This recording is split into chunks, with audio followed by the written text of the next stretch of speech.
My name is Andrew, and I'm here with 3 other members of the Gulf Coast Bronies Facebook group, and we're going to be discussing Equestria Daily, what it means to them, how it's changed over time, prospects for the future, and some other issues. Hi, my name is Mark. I'm the author of Equestrian Book Club. I've been a Brony for just over a year now, and I was invited to this interview because I'm the only person who would say yes, other than these other two. Hi, my name is Bart.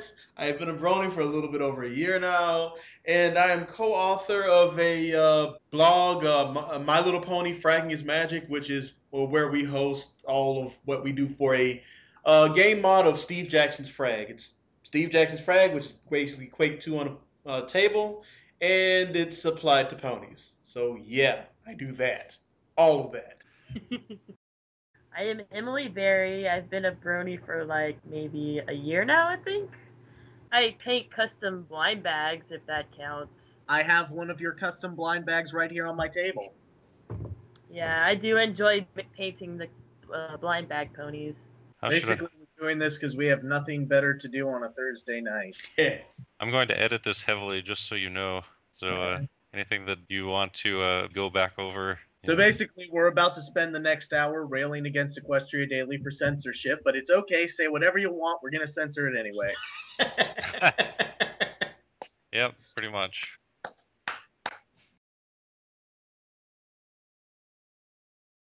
Yeah, I started watching online, moved to this new school, met anime fans, and found out they were also Bronies as well, so that was how I started getting involved with the Brony community. I didn't get involved with the community online basically until the establishment of Gulf Coast Bronies.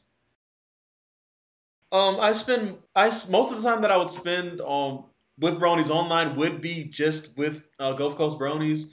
I would interact with other Bronies on other sites sometimes, but it wasn't a regular thing. I didn't find out about Equestria Daily existing until after the creation of Gulf Coast Bronies. That was the first time I'd ever heard of the site. Once I first found out about Equestria Daily, I did frequent it a lot.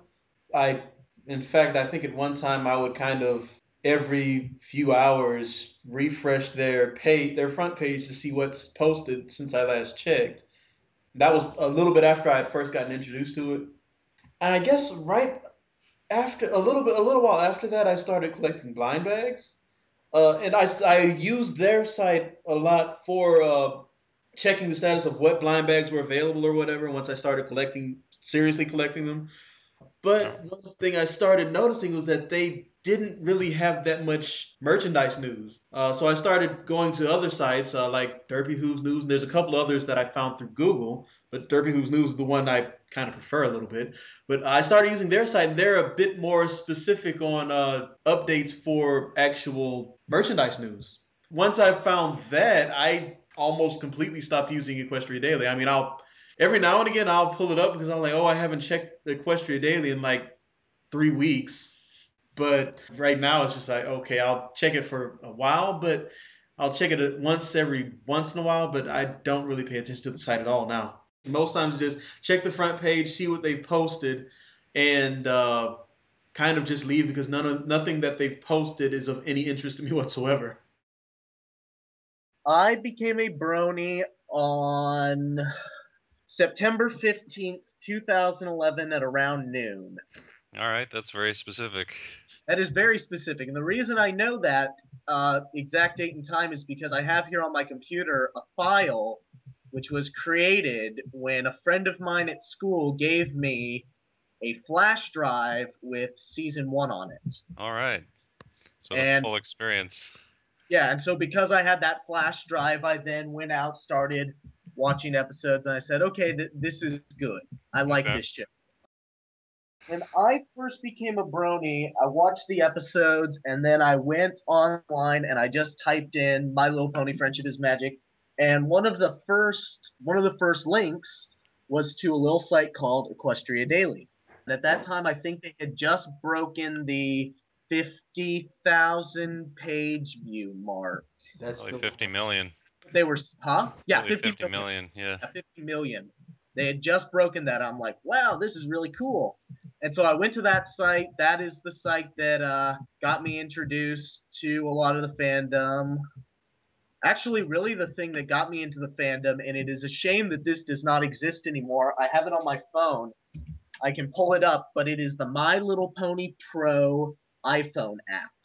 Can't find it in the App Store, but it has an overview of the show and all season 1 locations. It has full synopsis, trivia, quotes, and full transcripts of every single season 1 episode. And what's really important and what was integral to the Brony I am now is the Storytime tab, which has a couple stories, including memories of days long past, elements of Discord, elements of Awesome, and most importantly, a story which at the time only had about 14 chapters, a little story called Fallout, Equestria. And so, in fact, that's kind of what got me into fanfic was I saw this thing called Fallout Equestria, and I'm like, oh, that's really cool. I'm going to buy this app just so I can read that. And so I spent a couple dollars just so I could read that story. Turns out you could find that story for free. In fact, part of the reason I spent so much time on EQD was that's where I went to go find the links to Fallout Equestria after the updates ran out on the app. Without EQD, I probably would not be as active as I am as a Brony now. How the usage has changed, it used to be like Bart, I would visit, once every hour, Alt F5 or just try to update the page to see the pony news, because for me, it was the only source of pony news I have. But other sites like Derpy Hooves News, which I don't frequent as often as I used to, that was kind of became where I went to get my news. But recently, I just go directly to the source, where if someone creates something, it's where they post it first, and that would have to be Reddit/My Little Pony.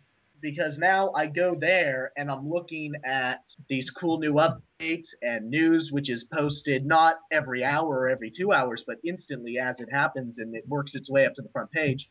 And so there have been times recently where I'll go to Equestria Daily and I'll see that the first 5 links are things I already knew and things that I saw before Equestria Daily did. And that's kind of when I decided, oh, okay, maybe I found a better source for news than EQD. Well, really, one of my friends on Facebook posted a picture of, I think it was Rainbow Dash, and I was like, what is this? And it said, no, it was a video, my mistake. It was the, I'm Proud to Be a Brony song, and I was watching it, and I got really curious. I was like, what is this? What's Brony? And then I went looking on different websites and found videos, and sure enough, I started watching it, and I fell in love with it. I never really went to EQD just because of the fact that it was mostly fan fiction and pictures, and just I wanted to go find news. I wanted to see what was getting put out, like toy lines and stuff, and they just didn't have a lot of that at the time, so I kind of stayed away from them, and I went to a few different, I mainly go for pictures. I like looking through pictures, so I stuck with for a while it was Pony Brew, and now it's Derpy Brew. There'll be sometimes I'll go on there, but after them denying GCB photos and stuff and not giving us really any attention down here in the Gulf Coast, I kind of try to stay away from them because it kind of upsets me. So for Bart, Equestria Daily, it was not an integral part of you becoming a Brony or even staying a Brony, I guess. No. For Mark, Equestria Daily played a very important role in especially meeting up with other Bronies. Not only meeting up with other Bronies, it was actually Equestria Daily that's how I found out about Gulf Coast Bronies. How important is Equestria Daily to the Brony community at large? Too important. I don't know if if Equestria Daily went away tomorrow, we would still have a Brony community. It would still be just as powerful. It would still be as unified. What we would lose is, to me, the one place where it would be like losing CNN. And to me, that's what Equestria Daily is. It's not all of the news all the time. It's if our My Little Pony is the Associated Press, Equestria Daily is CNN. They take the stories, they post them, sometimes they write about them, sometimes they do their own thing, but overall, they are just a filter. Now, how is this different from Derpy Hooves News? I don't think it's different from Derpy Hooves News. In fact, Derpy Hooves News, from what I can tell, they just post news. Like I'm looking at it right now. There's the Bronyville podcast update, the Chords of Chaos, the last day for 40% tickets, charity auction. This is just their front page. Hub World Flash Game. It seems to be actual news. It's not community created stuff. Go to the front page EQD. It's National Pony Writing Month update, Guild Wars Pony Quest line, random merch, comics, story updates. It's community news, whereas Derpy Hooves news is they are just what is going on. So if Equestria Daily is a major source for community news, does it provide community news well? I'm going to let Joseph take that question because he has a stronger opinion on that than I do.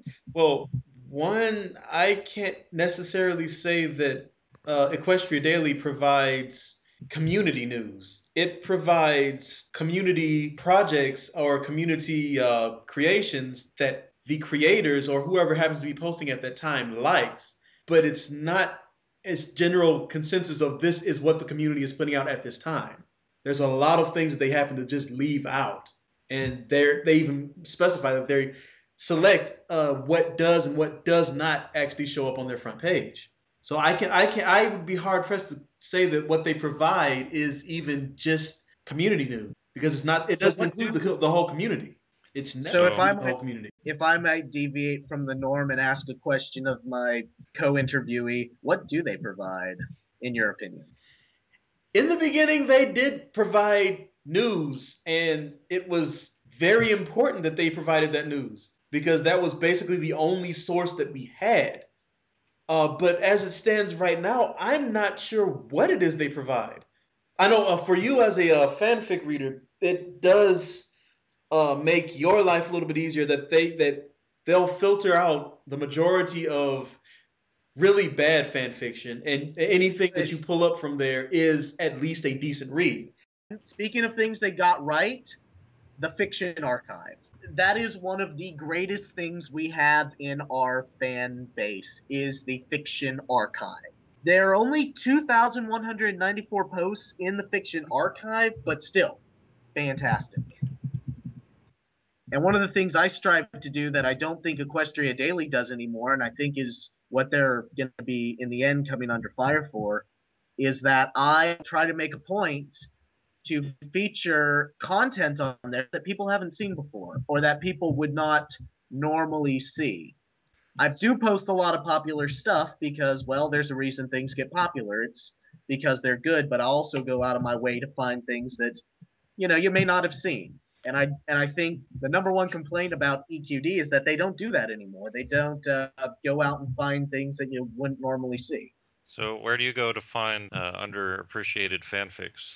When a story gets featured on the banner ad of FimFic, like on their little featured tab, I'll go there, read that story, that'll get posted, and that's something that everyone can see and it's relevant.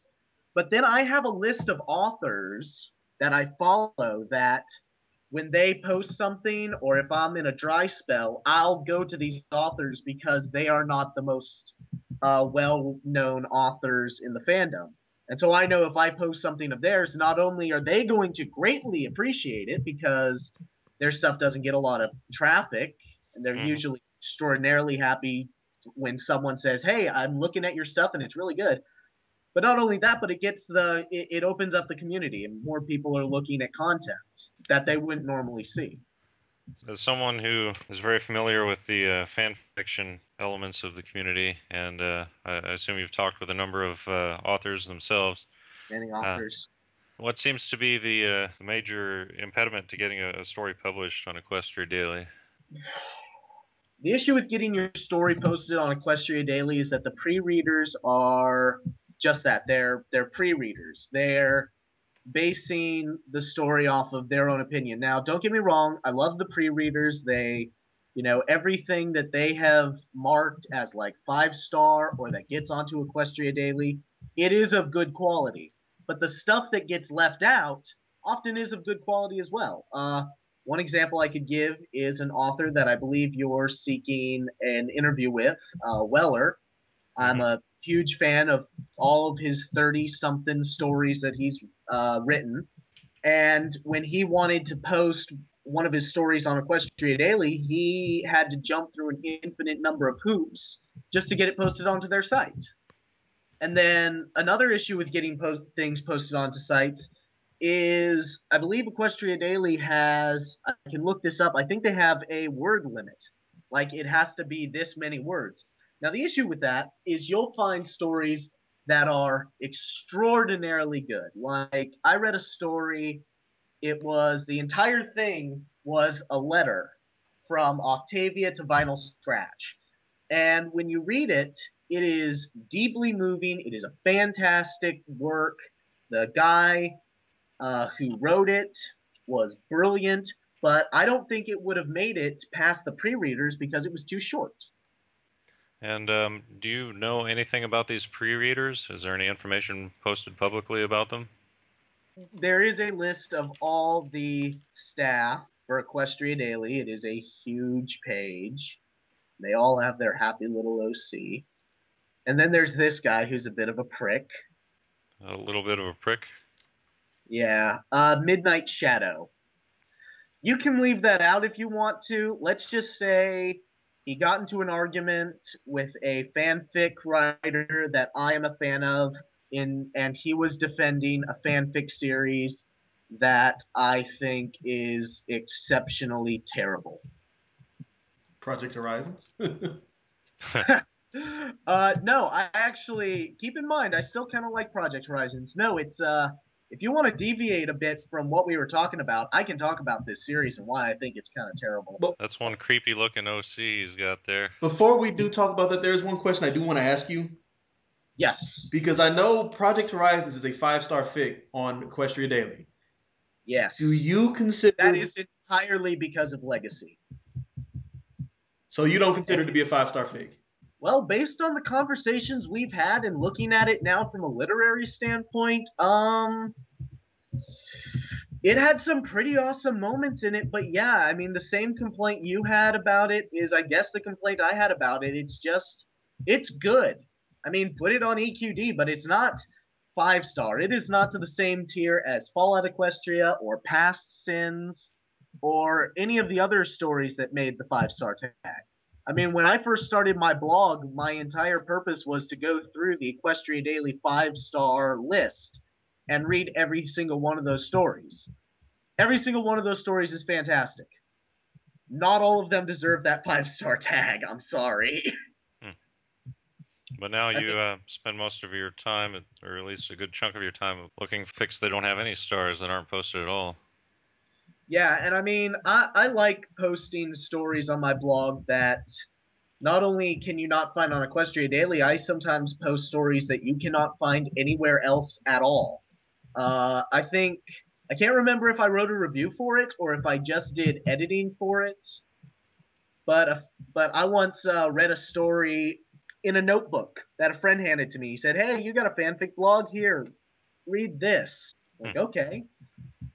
Put it on a Google Doc and I'll write a review for it. But no, yeah, I go out of my way to find fanfics that you might not normally run across because they are good.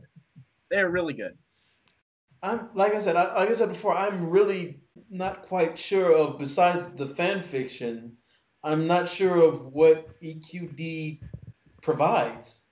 I mean, like Mark said, it doesn't provide news, but it provides a lot of what it provides is basically just DeviantArt links, which I can go to DeviantArt myself, do a quick search for My Little Pony, and huzzah, I have hundreds of thousands of links to things that I'm going to like for images. Or go to Reddit. Or go to Reddit. There's also Derby News, which normally is a better place to go for pony news, in my option or opinion, whatever. I mean, I don't mind going on to EQD and seeing all fan fictions and pictures, but half the time it's just, I don't know, that they spam way too many fanfics on there when I can just go to the My Little Pony fanfiction and find what I want to read. Now, if only there was like a blog you could go to that Yes, reads your blog too. I mean, Thank you. Okay. EQD is just that blog pays the bills. I gotta advertise it somehow. Which actually could segue us into talking about getting stuff posted on EQD. Yeah, actually, I had a question for all three of you now, and it relates to censorship. So if you have a small panel of pre-readers or people who are reading through all of the content that's submitted and deciding what does and doesn't get featured, how important is this to shaping the direction of the Brony community as a whole? And do you see it as an effort to shape the direction of the Brony community, or is that just a side effect, if it's an effect at all? I really don't think Equestria Daily is trying to influence the direction in which the Brony community is going to. I really think that they just think of themselves as another blog, which in a way makes them a little more dangerous because they don't understand the effect they have on the fandom.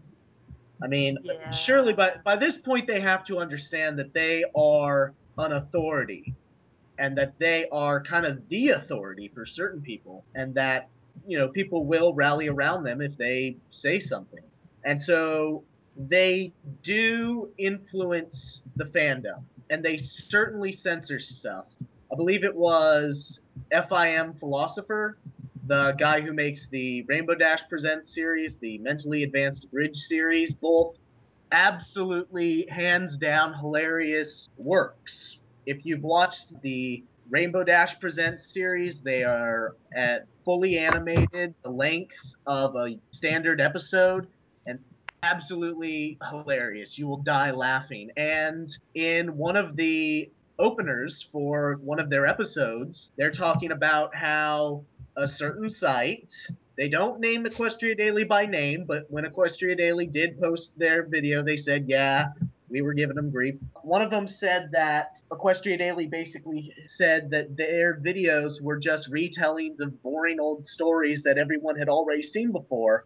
Because it's like, you know, Rainbow Dash Presents Cupcakes or Rainbow Dash Presents Rainbow Factory. But if you've ever watched an episode of it, they are not even loosely based on the stories they're about. They're complete parodies, and still, I can't stress this enough, absolutely hilarious. Now, the two stories you mentioned in the parodies, these are ones that I believe Equestria Daily tried to play down. You can find Cupcakes on Equestria Daily. In fact, I am going to, because I know they have a disclaimer. They do have a disclaimer. On their page. So I'm going to go to there. I want to read this disclaimer to you. Grimdark as fuck. Yes, you read the title correctly. I've been putting it off for almost a month, but I think it's finally time, and it's finally a Google Doc version. For those that didn't follow the thread on 4chan, this story is pretty much legendary for being the most brutal, not true, and disturbing, not true, pony story ever written. It will give you nightmares, nope, and will ruin Pinkie Pie forever, not even close. Description: Grimdark posted only because I'm tired of people asking me to. Even if that's true and they didn't want to post it, don't say right up front, yeah, we don't like this story, so we're not going to post it. Like they said, it is legendary. I like Cupcakes. I thought it was a good story. But don't come out and say, we didn't like this, so we're not going to post it. Yes, it's technically, yes, it is their blog to run. But they are a major part of this community, and they kind of have an obligation to post some stuff that people obviously want to read. If you're getting constantly, post it. It's clear they've played down Cupcakes, even though they eventually posted it, and it seems before they were censoring it in some way. Do you think that has anything to do with the reason the Rainbow Dash Presents videos were not initially welcomed? Rainbow Dash Presents videos, I mean, it's clear that if they weren't posting them, they probably didn't even watch the videos because A, the videos are hilarious. B, they're not actually that inappropriate. Like, I mean, they posted Project Horizons, for God's sakes. None of the Rainbow Dash Presents stuff is nearly as inappropriate as some of the other stuff you can find on EQD. And so it does make you think that they're probably not reading these or watching these videos. And the reason that's bad is because, well, it's quality stuff, and they're not posting it because they have a natural bias towards the stories. So what is the bias toward then? In the case of stories, we have pre-readers who I suppose can give different opinions on the same story. So if you get past 1 or 2 pre-readers, I'm not sure what the threshold is, you get your story published, correct? As far as I know, EQD has never actually spoken on how their pre-readers work. If there's a certain amount of pre-readers that have to read it, or what. I know from one of the fanfic writers in GCB, he had his fic returned to him several times. It was from, I know, at least on 2 different occasions from 2 completely different pre-readers, telling him what he would have to do in order to get it hosted. Was it Ponyville Pawn Stars? Yeah, Ponyville Pawn. Yeah. Ponyville Pawn Stars. I remember that. Ponyville Pawn Stars is a fantastic example of why their system is broken. That is a fantastic story, and I love it to death. Even though I've already reviewed it, and I never review a story more than once, even though I've already read it and reviewed it, I'll still read the new updates. It is a beautifully written story. I don't even watch the show it's based on, but I still love the story, and it is beautifully written. Yeah. And so for Equestria Daily to come back and say, well, people would have to be familiar with the subject material and people aren't going to get it, for them to say that just shows a certain brand of ignorance. And you'll notice I've been pretty nice to Equestria Daily this entire time, but when it comes to stuff like this, they need to get their shit together. Yeah, that's one of my biggest complaints with things that they do. They said that with Ponyville Pawn Stars, you'd have to be familiar with the show in order to understand or appreciate the writing. But that's actually more true with the 6-star fic Fallout Equestria. It's great, it's very well written, but there are certain things that you'll just understand better, and it's even a better read if you're already familiar with the background of Fallout. So them saying that for his fic and not saying it for Fallout Equestria, or even worse, them saying that certain things are too gruesome or too violent to be hosted on EQD, yet they hosted chapter whatever the hell it was in Project Horizons. I mean, where is the line that they draw here? Yeah, that's one thing that really bugs me about EQD. So, what could be the source of the inconsistency? The fact that their pre-reader system is broken, and this goes back to a complaint I got from another fanfiction author, Weller, who's written 30-something stories, that it's just sloppily run. I mean, considering how much experience they have at this and how much time they've been running it, and we'll get onto this later, but how much money they've made off of it, you'd think they would have a better system, and they don't. Their system is completely broken. It's arbitrary at best and slapdash at worst. I feel I'm dominating this conversation. Do you guys feel like you're not being able to say what you want to say? Oh no, I can say what I want to say. I am totally agreeing here. Okay, I'm going to switch gears here. And as you mentioned, I'll bring up the issue of money. All right, so on October 31st, 2012, the page view counter on Equestria Daily, which is operated as an applet through Blogger, had 263,831,938 views. Now, on a post on January 11th, 2012, Equestria Daily had just celebrated its 100 millionth view. So that's 163,831,938 views over 295 days, which translates to 555,363 views per day. Now, in my research, I found that Blogger does not necessarily differentiate between bots and actual human views. So this number is very likely overinflated by a substantial amount. I'm going to assume that 75% of the page views that are recorded on Equestria Daily are from actual live human beings. Would you agree that's reasonable? It depends. I would actually probably put that closer.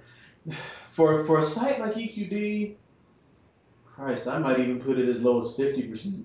I would say higher, but that's just me. We'll say 50% is probably the most conservative estimate. Is that a fair statement? Sure. Yeah, Okay. definitely the most conservative. All right, so we also have to consider how many users are not using ad block. A lot of people use ad block. Yeah. Actually, you'd be surprised. So the question is, how do I make my banner ad impervious to ad block? Oh, there There's are several ways to do ways. that. I'm going to say that well over 30% are using ad block. I don't know if up to 50% are. I think that's going a bit too much. Yeah. Yeah, I don't think 50%. Should we estimate 60%? 60% of 60% of users not using ad block. Sure. And then we have to specify how much money is being made per 1,000 impressions, which can range from practically nothing to multiple dollars per 1,000 views. Now, if you look at Equestria Daily without an ad blocker, you'll see they've got 3 ads on every single page.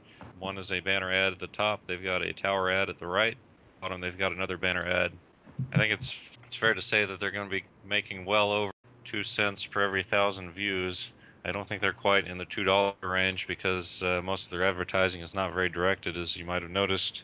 I'm going to say that 50 cents per 1,000 views is going to be pretty conservative, and if not, then it's definitely going to be within a factor of 2. What do you think? sounds I good, think that sounds like math, and math makes. but there is Yeah. one thing that I notice about EQD, and I've noticed it every time I've gone back there, and it really didn't stick in my mind until right now. We Love Finds ad that's there. Yeah, that's purchased ad space. It's not Google ad space, but I'm sure it's purchased, yes. Yeah, and it shows for me, and Yeah, I assume that goes through for everybody that uses ad block. Yep. Especially since a The lot of conclusion. bronies actually have purchased at least one item from We Love Fine. I have.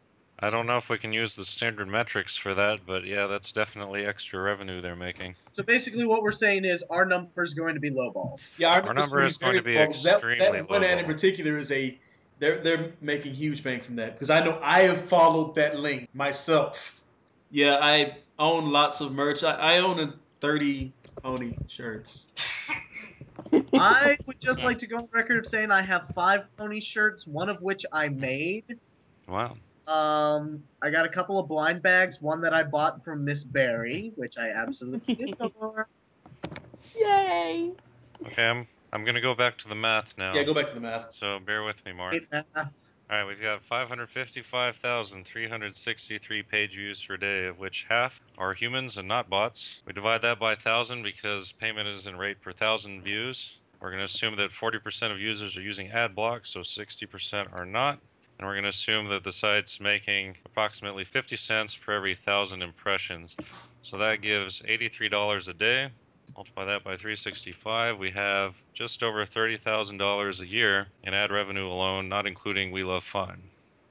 Now that's a lot of money. I'm sorry. How much money per year? Just over 30,000, $30,406 in some sense. All right. Well, Now keep in mind the median revenue for an American household is $27,000 per year. Yes. and So one thing you do want to take an account with this is how much do they spend on hosting costs. Their site is hosted, well, it's powered by Blogger, and Equestria Daily actually doesn't host any local files whatsoever. They have their banner, and their other images for like the mouse over images. essentially, all the layout links. images are stored on Google, and everything else is linked off-site. It's DeviantArt or it's YouTube or it's Reddit or anywhere else.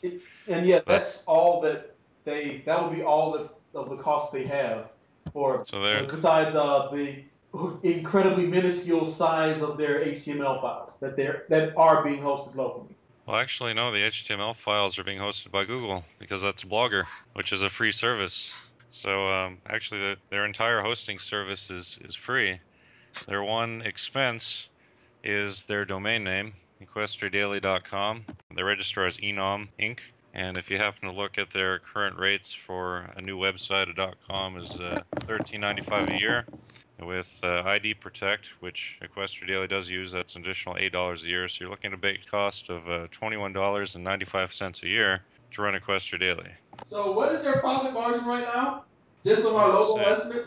Let's see. So per year, assuming $30,400, etc., we're looking at a return of wow, that's incredible.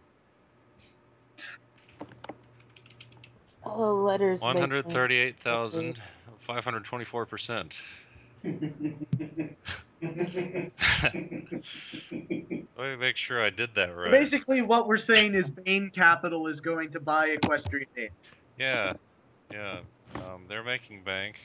Yeah, the biggest question that you have there with, okay, they're making a profit. What are they providing that is so essential that they can earn this money? What service are they offering? And in my opinion, they aren't offering anything. They are taking other people's works, other people's additions to the fandom, and they are putting them on their own site and making money off of it.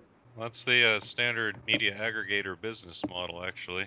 Now, the one argument you could have is what they're doing is they're giving traffic to these people. I mean, admit it, Emmy, I know you are a content creator. If your content got featured on EQD, you'd be tickled pink, wouldn't you? Probably, because sadly enough, it would get attention there. And Joseph, if Fragging is Magic was on EQD, it was. Yeah, it's been featured before. Really? Yes, it was. How did you feel when it got featured? I was more excited when I personally got GCB featured than I was to see Frag featured. I just told them, if you're going to post it, look, just Frag is the reason I got into this, so go ahead and post a link to it. Frag has seen absolutely no additional viewership because of EQD. No one clicked on the link for EQD? No, they didn't. For Frag. Really? They didn't follow that link, which was weird. Then again, Fragging is Magic is tabletop gaming, and there are not as many frequent tabletop gamers in the fandom. Not as many. There are some, but not as many, and a lot of them don't frequent EQD. Now, Mark. Yes. You had indicated previously that you don't really have a problem with all this money going to whoever is receiving it. Presumably, it's being doled out by Sean Scotolaro, a.k.a. Sethisto, and we don't know if he's pocketing all of it or if he's keeping some percentage and giving the rest to, say, the others who are helping to run the site.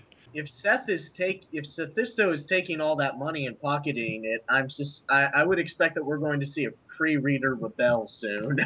A lot of money. It's all there, black and white, clear as crystal. So you get nothing. You lose. Good day, sir. I don't think he's holding it all to himself. I'm not even going to assume he is. That idea is pretty damn ridiculous. That said, they do have a lot of people that they should be paying. And when money gets involved into anything, you're going to have issues. But one more time, what was the question you were asking? Well, yesterday, actually, you indicated that you don't necessarily have a problem with people making money off of this service. No. The service they provide, and Joseph, this is where you and I disagree. I do think they provide a service, but it's in the same way that, like, going back to the CNN analogy, that CNN makes. They take a news story that they get from the Associated Press, they publish it to their app, and then they have their reporters report on it. The difference is that Equestria Daily, I have no problem with the fact that they make money. The problem I have is that they arbitrarily get to choose what does and does not become popular. Mm. And also, I think they should, in a way, like what CNN does with Associated Press, I believe, I think they should pay some sort of royalties to the creators of the content. That would be nearly impossible if it's not an incorporated business, just from tax reasons alone. That is true, but I mean, it just seems odd that they're making $30,000 a year, where the people who make their blog don't. And Bart, I have a question for you. Okay. So you have a problem with Equestria Daily making money off of other people's work. I do. Now, what if that number were, say, $1,000 a year? Would you still have a problem with it? Actually, Basically, where is the line where it goes from being acceptable to unacceptable? okay. Well, here's the thing with them. Like that, $30,000 a year. That's a living. That's quit whatever job I'm working. If Sophisto is pocketing all that, that's quit the job I'm working. I can live off of this as long as this fandom is still clicking my but is giving me views. Once again, you cannot assume that Sophisto is taking. I know I'm not assuming that he is. I'm saying if he were to, that's what that kind of money is, and that for what the service it actually provides is absurd.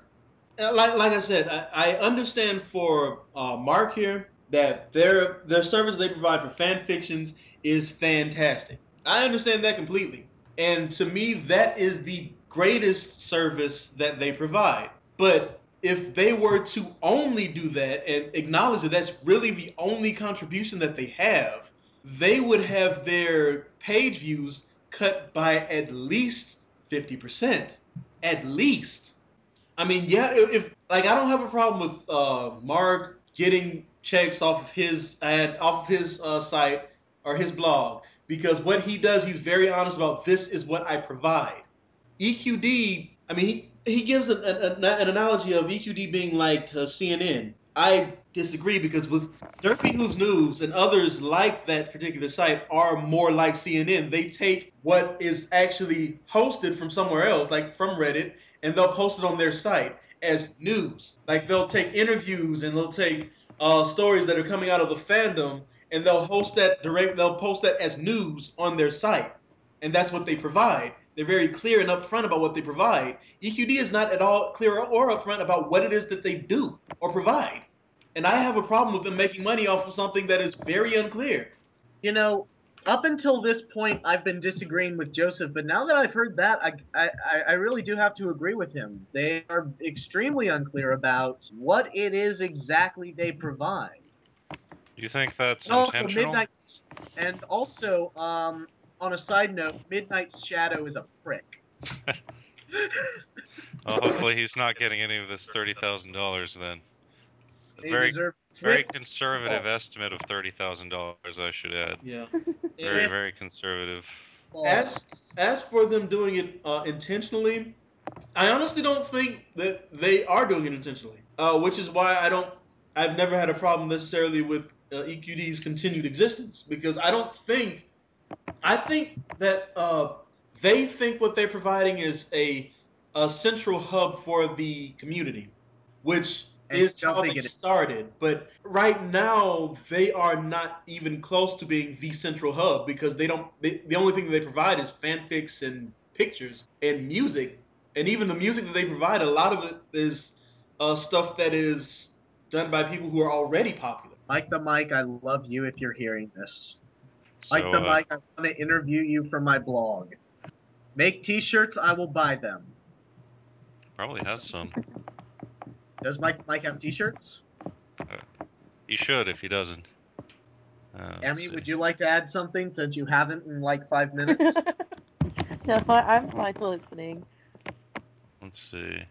I've got a quote here I'd like to read, and this is from a friend of mine who's a Brony. When I asked him about some of these issues, and I'd like to get your response if you have one. I wouldn't say that Equestria Daily provides anything exhaustive or comprehensive, because they don't. A lot of the news that I find on other sites, they don't host at all. Like a lot of the new merchandise that's coming out, they'll host some pictures that'll come up from Taobao, but they don't host other information that's being released about new merch. And other sites do. Like I keep mentioning Derby Who's News because that's where I frequent more often, but they do host that kind of information, which is important for me. And Equestria Daily, I can't say it's the best of anything because they like for their links, they don't have one specific for merchandise, which considering how much Hasbro is throwing into the merch line right now, merchandise is a huge issue, and there are a lot of bronies that are buying merch. Do you But they think don't maybe consider merchandise to be important enough to have a specific tag for it. I mean, they have comics, Is they there have any- media, they have fix, but not merch. I think that because EQD is so popular, that if they started posting more Hasbro merchandise, more people would buy Hasbro merchandise, and we would see Hasbro say, okay, a lot of people are buying this. Let's put more R&D money into it. Let's put more marketing money. Honestly, yeah. I think if EQD actually was more dedicated to providing news, which they call like under their news tab, what they have as news is not actually news at all. As a matter of fact, one of the third, as of right now, the third link on their news tab under their news label is it's an article about Amy Keating Rogers' documentary on Kickstarter, and I can't think of anything more useless than plugging documentaries on Kickstarter. Real quick, is it a pony documentary? Yes, it is, but it's completely useless. Well, isn't Amy Keaton Rogers one of the she's one of the writers for the show. Yes, And so it's a she pony is. documentary. So I can see how that is somewhat pony related. I'm not saying it's not pony related, but it's not actual news. And the bigger thing is you have a lot of people donating money to Kickstarters. How much did the Thank You Project get? Because I know that's been scheduled. Let me actually pull that. Because I know a lot of people are cynical about it. I'm excited. I am. I would want be to more see excited if they would make if it were a bit more open. Okay, the Brony Thank You Project got $16,576 of their $2,000 goal. I mean, a lot of these things would like the Brony Thank You Project might have made $2,000 if it had just been posted on Kickstarter. If it had just been hosted there, it wouldn't have nearly made that kind of money. But it was also hosted and supported by Equestria Daily, so it made significantly more because of that. My biggest issue is not so much the Kickstarters exist, because I don't have a problem with them happening, and I don't have a problem with people donating money. I do have a problem with the fact that $16,000, which is probably at least $10,000 more than they could have expected at the far end, is money that's being taken out of other people's hands, like Hasbro. Though in the case of the Brony Thank You Project, it is they're paying for ad space, but in other projects they're not, and they're taking money out of Hasbro's hands for a return of absolutely nothing important. How are they taking money out of Hasbro's hands? Because there are people who see that and they're like, oh, I want to do that, so I'll donate $100 here. I'll donate $150 here because this little thing, this particular interview with this particular person involved in the fandom is really cool, and I want to get that. These are people that don't throw money into the fandom the way I do. Like when I started collecting things, one thing I wanted to make sure that I did was, since I want the fandom to continue, I want to make sure that the majority of money that I spend on fandom items is going directly to Hasbro. Because without that, they're not going to see that I am someone that's interested in their merchandise and want this particular project to continue. Now, you can talk all day about how you want to support the fandom. That's a perfectly valid opinion. But the issue is, you just said they're taking money away from Hasbro, but they're not. They're showing people an alternative to spend their money on. At the end of the day, people decide where to spend their money. Now, yes, Equestria Daily should, maybe in some opinions, spend more time looking at advertising products that will directly help the fandom and that will return to Hasbro. But you can't say they're taking money out of the hands of Hasbro because, well, it wasn't Hasbro's money to begin with. Like, take BronyCon, the documentary. By John. Yeah. It has earned $322,000. And that documentary is not giving anything to Hasbro at all. No, but it is a good. I suspect that when it comes out, it'll be a good tool for Brony recruitment. No, it won't. And the more. Honestly, it won't at all. Because the only people that are going to watch this documentary are people who are already Bronies. Yes, but Bronies can use it. Yeah, and there's something that's already out there that's free. Ballad of the Brony. Yes. It's free, and it does an excellent job of doing what BronyCon, the documentary, is supposed to be doing. Explaining what the fandom is and why it exists. And who the people are involved in it. And it's free. There is absolutely nothing that BronyCon, the documentary, provides that is not already provided by the fandom itself. And they made $322,000 to make it. Okay, but the, what about that not being is the sense of is the sense of validation coming from John Delancey endorsing this project worth the cost of the project? Well, now hold on. When you say the cost of the project, you make it sound as if some organization tied to it is inherently losing money, but really these are people sending their money to it. Now, you may say, okay, this is a bad idea, but at the end of the day, enough people, $300,000 worth of people said this is something they want to put their money to, and in a free market economy, they have every right to. And so, if that's how the market works. Yeah, we may disagree with how they're spending their money, but it's their money; they can spend it how they wish. Okay, and yeah, I can appreciate that, but I mean, let's look at the amount of money, the figures that they spent here. They had 2,621 backers, and those 2,621 backers pledged $322,022. So that's an average of $122.86 per backer. And one significant thing about that is that Hasbro had been for a very long time having problems with their merch being sold. That's because their merch sucked. No, it's not. Let's be honest. No, the merch at the very beginning of the fandom, a lot of that stuff was shit. A lot of it is still what they sell now, and suddenly it's selling. The new blind bags are a lot better. No, they're not. The new blind bags are no different from the old ones. It's the same goddamn molds. They got toys. They've got what? I mean, what has Hasbro done in particular? I follow the merch a lot, especially blind bags and brushies. Hasbro has not changed their molds for any of their brushies or blind bags. They've added a few new ones, but that's only 3. Let's see, they added the alicorn mold, and they've added a couple of new molds for the 3-packs, which aren't probably going to be applied to any of the blind bag sets. But they've only added one mold since they started releasing blind bags for general use. So how about, maybe blind bags is a bad example, but I can tell you right now I have a box of trading cards sitting on my shelf, and that was a good business move, making those trading cards. I agree. That was very good of them to sell the rights of that to Enterprise.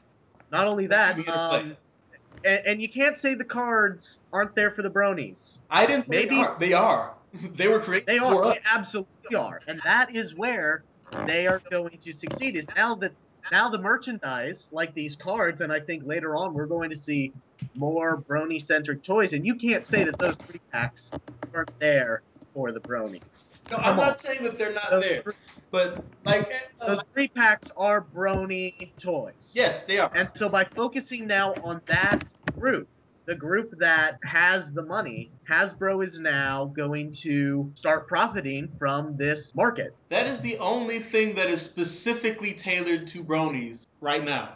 Is the cards and the 3-packs. The 3-packs aren't dedicated to Bronies.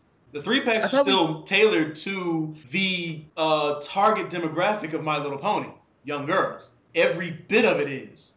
With all this new merchandise that's being produced, and Bart, you say that there's not a whole lot of actual merchandise news on Equestria Daily, but clearly every once in a while they do promote some product from someone, whether Hasbro or otherwise. Do you think there's any sort of advertising revenue being generated in that sense? Yes. Though there are specific things that, like for if they post merch on their site, they don't usually they'll normally just post images and not direct links to where you can purchase the merch, which has been an issue. But then they also hosted We Love Fine's link for their 4th of July sale. They hosted Toy Wiz's link a couple of times for specific merch being sold. And both of those sites saw significant traffic from that and significant profit. With the 4th of July sale, We Love Fine went down completely within minutes of it being posted on EQD.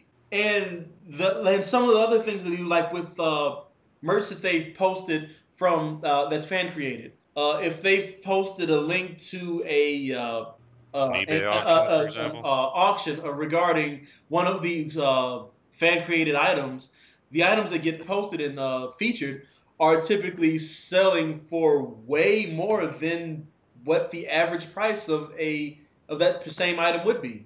The standard price of fan created plushies is exorbitant, and there's no logical reason for it because the cost of creating those things is say even if you spent an absolute maximum making a plushie, the most that you're going to spend on it is $30 per at absolute maximum, and they're selling them for a minimum of $100. And how And much the do you ones that get typically hosted on buy? EQD, just to go back to EQD to throw that out there, they typically go for $500, $600, $700. And as a matter of fact, I think the largest plushie that they hosted there went for almost $1,000. How much did the Lyra muffin bag go for? I'll just throw this in that I pulled up a recently ended plush that sold for about the same size or whatever. It's an Applejack plush, and it sold for $177.50 on Yeah, but I want to know eBay. how much the muffin bag went The for. muffin bag, which was hosted on EQD, sold for $707.40. Damn! Holy crap. Now, I only said that because the first one that I mentioned was someone that was not hosted on EQD and is actually more on average for what people push the price up to in eBay bids. But this one, Wow. the Lyra plush, was hosted on EQD and was sold for just over $700. Wow. That was a So very unique plushie, though. it was. Emmy still with us? Yes, I'm still here. I've got one final question for you, and then anything else you feel like adding with your opinion of what Equestria Daily does well and what they could do better. What could they do to either win you back or to gain your support more than you support them now?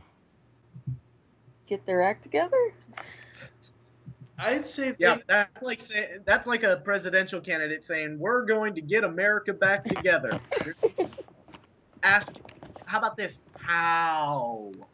I think for one thing, as far as fan fictions go, be upfront about what their process is for pre-readership.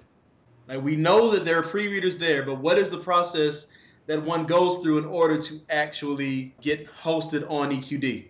That would be one major thing. And as for everything else, they should be much more upfront about what it is that they provide. They provide their favorite links of the day and maybe a little news sprinkled in here and there, but most of what they provide is their favorite links of the day. They don't actually contribute anything significant to the fandom, save maybe the fact that they have those pre-readers, because they do filter out a lot. So that does provide that is one thing that they provide to the fandom. But other than that, they don't. Everything else that they host is completely of no use. One of the things that Fox does. Fox isn't some bizarre site you don't know of. I am talking about Fox, the production company. They have Fox Searchlight, which is their indie movie branch of Fox Publishing.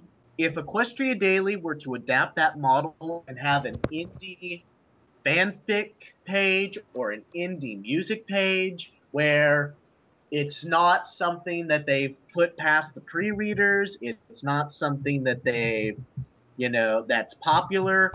Just make it a fan-run page where there's no authors. It's just like Reddit. Add that to their site. Make it more open. Make it more inclusive. Make it a genuine community page. I'll start going there tomorrow and advertise it on my blog. But until they do that, and short of making it less of a hassle for people to get anything posted, I remember I wanted to post our meetup for Alaska, and I wanted to post our meetup for the Gulf Coast. And it was comical what was going on. I had to send an email to Sathisto saying, hey, here's our thing. He's like, okay, send it to the submission. So I send it to the submissions, and it says, okay, to the roundup. Then I waited a week, and it's like, hey, this hasn't been posted yet. And he said, okay, send it to me, and I'll post it for you. So I sent it to him, and he said, no, you got to send this to submissions. And at that point, I was like, screw that. So did they ever get posted? Nope. Another thing they need to do is fire Midnight Shadow, that vindictive son of a bitch. All right, well, let's wrap things up. Any final words? Visit equestrianbookclub.blogspot.com. Sorry, I'm choking on a lollipop. I bet you are. Yummy. Hey, we only discussed that after the call. All right, Oh thanks for my. listening. Take care. Yay.